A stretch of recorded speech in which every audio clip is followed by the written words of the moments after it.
সরকারি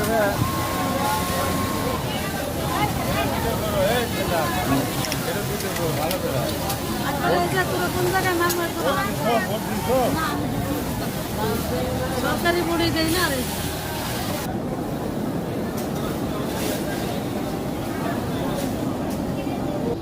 hello guys, আমাদের ফ্যাক্টরিতে আজকে ভোট হইতেছে পিসি কমিটির ভোট। এই ভোটে আমরা ভোট কার্যক্রম চলতেছে, আমরা এখন ভোট দেওয়ার জন্য যাইতেছি। পুলিশ প্রশাসন ছাড়াই ভোট চলবে আজকে। এটা আমাদের ভোট কেন্দ্র, এই যে ভেতরে ভেতরে ভোট হইতেছে। এটা আমাদের ভোট কেন্দ্র, ভোট চলতেছে।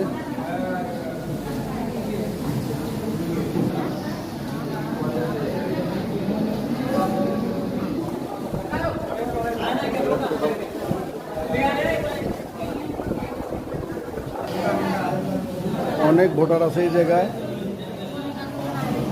ভোটের কার্যক্রম চলতেছে। পুলিশ প্রশাসন ছাড়াই ভোট হইতেছে।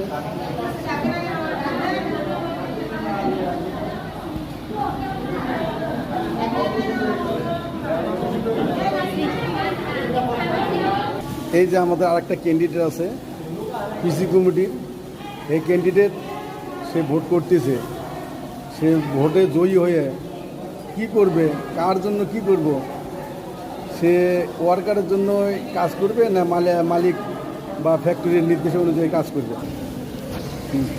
ওয়ার্কারের যেটা নিয়ে আছে আমি চেষ্টা করবো সবাইকে আদায় করে দেওয়ার জন্য।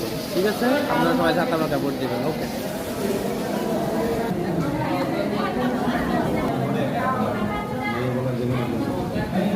হ্যালো গাইস, আমাদের মাঝে আরেকজন ক্যান্ডিডেট আছে।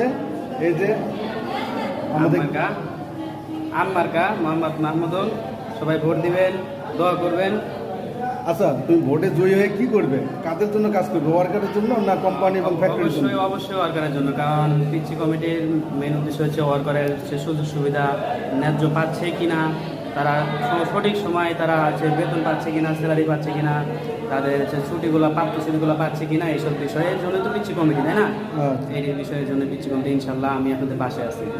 হ্যালো গাইস, আমাদের আরেকজন ক্যান্ডিডেট আছে, তার মুখ থেকে শোনেন যে সে জয়ী হয়ে কি করতে পারবে। আচ্ছা বল। ইনশাআল্লাহ আমি সবার দোয়ায় জয়ী হব, সবাই মিলে দোয়া করবেন। আচ্ছা, আপনি জয়ী হয়ে কি করবেন, কাদের জন্য কাজ করবেন? আমি আমাদের শ্রমিকের জন্যই কাজ করতে হবে, কারণ শ্রমিক মানে আমি, আর আমি মানে আমার শ্রমিক। আচ্ছা, হ্যালো গাইস, এই মুহূর্তে আমরা ভোট কেন্দ্র